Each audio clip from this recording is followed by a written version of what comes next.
They're very sticky, sweet fruit with a large stone in the middle.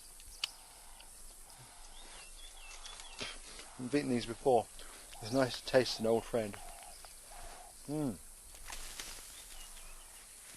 These berries play an important part in the Hadza diet, but carbohydrates from roots are also essential.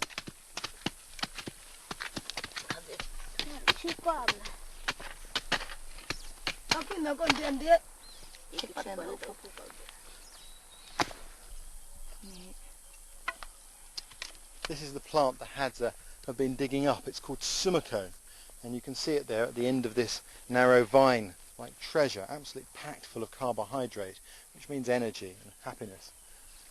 That belongs to this vine here with these small leaves. Now the secret to get this food is not really in the digging, it's in the spotting of the plant. To find this, you don't just need sharp eyes to pick these leaves out from amongst all the rest. You've also got to be able to recognise the habitat and know the right time of year to dig it up. That's something that the Hadza understand probably better than anyone. To the casual observer, it's really difficult to spot the different habitats in this landscape. The Hadza have uses for many plants, but they have one tree which is very special, the baobab. What a fantastic sight! And this is a really important tree for survival in the African bush. It provides a host of different resources. At this time of year, when the leaves are on the tree, those green leaves can be collected and cooked as a spinach. The fruit that forms can be broken open and the pulp used to make cream of tartar. The seeds can be turned into coffee, or either of them can be used to make a porridge. And if you're thirsty, you can cut into the bark, cut out little sections of the inner bark and suck them to get the moisture from them. You often find pegs like this going up the sides of the trees, usually to bees' nests that have been raided for honey.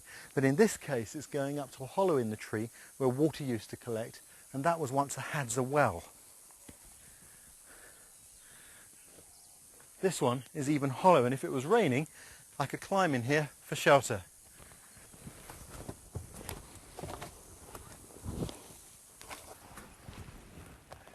Isn't it incredible? What a fantastic space. And there's a secret. Most of the local Hadza women come to this tree to give birth.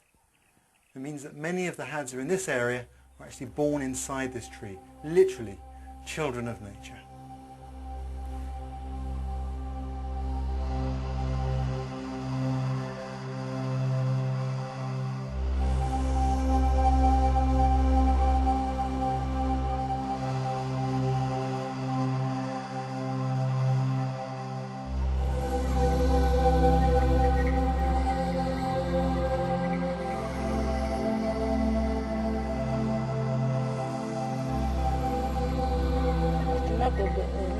I have 9 children, 8 girls and 1 boy, and I gave birth to all of them inside the baobab tree.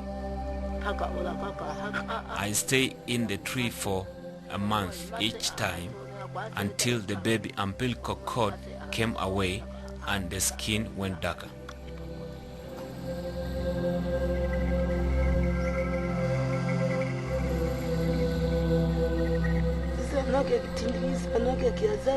It is part of our culture.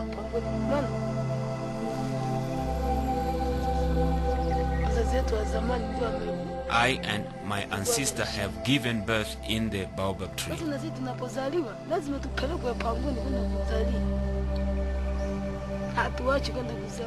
I think if the custom dies away, you will see the Hazda people dying away as well.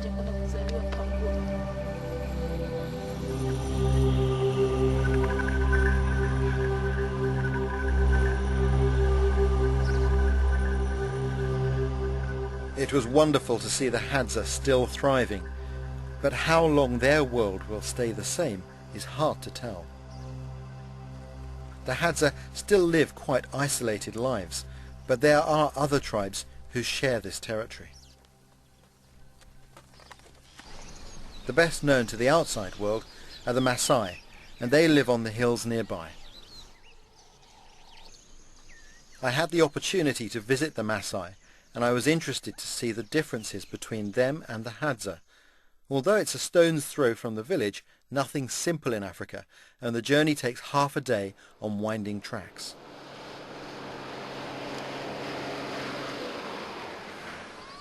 Unlike the Hadza, the Maasai live in a fixed village surrounded by rich pasture land for cattle. Cows are central to their way of life, as Ollie Dorop, a village elder, told me.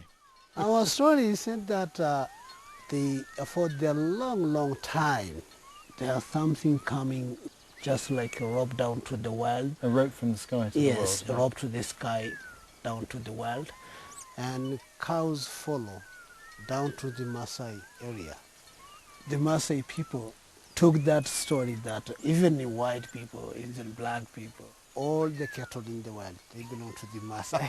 I think the farmers where I come from would be a bit upset to hear that. Yes, sure.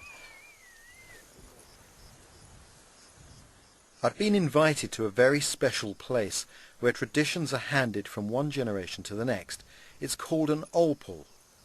It was a real privilege, as very few Westerners are welcomed here. It's a long way from the village, hidden in a deep ravine, where the young men can stay for days, sometimes weeks.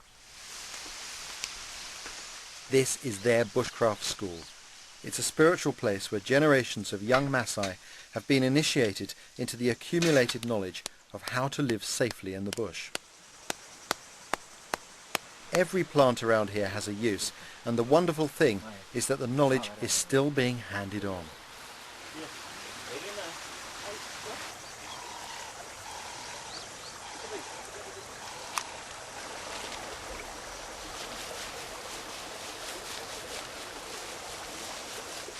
The goat plays an essential part. It's providing the meal which will sustain them during their stay. The quiet and dignified manner in which the goat was smothered made a deep impression on me.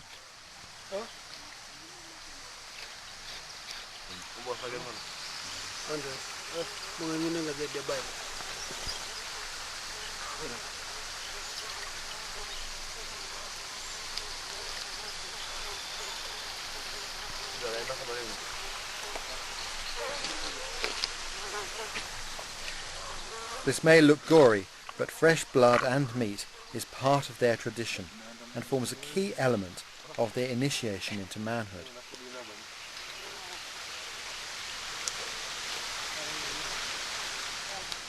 What I was seeing is very special, so I took notes in case I forgot any detail.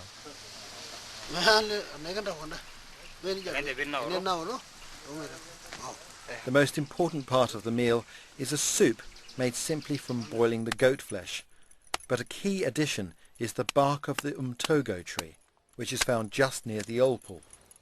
They believe adding this will reduce the risk of infection from the meat.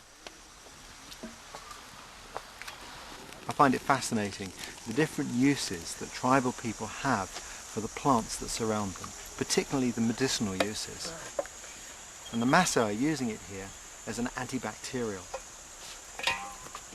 In South Africa, this same tree has been tested and found to have antibacterial and anti-inflammatory properties. If we don't record this knowledge and pay proper regard to it before the modern world swamps cultures like this, we may lose a pharmacy that's waiting there to help us.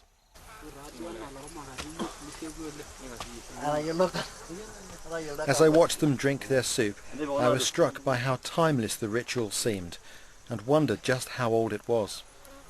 The tradition is very old. I can say 100 years or more than 100,000. Because for the Maasai people, just orpul and the other traditional things, it is we must take, to be strong, to take care of our culture. One of the other lessons is in the use of the spear for self-defense.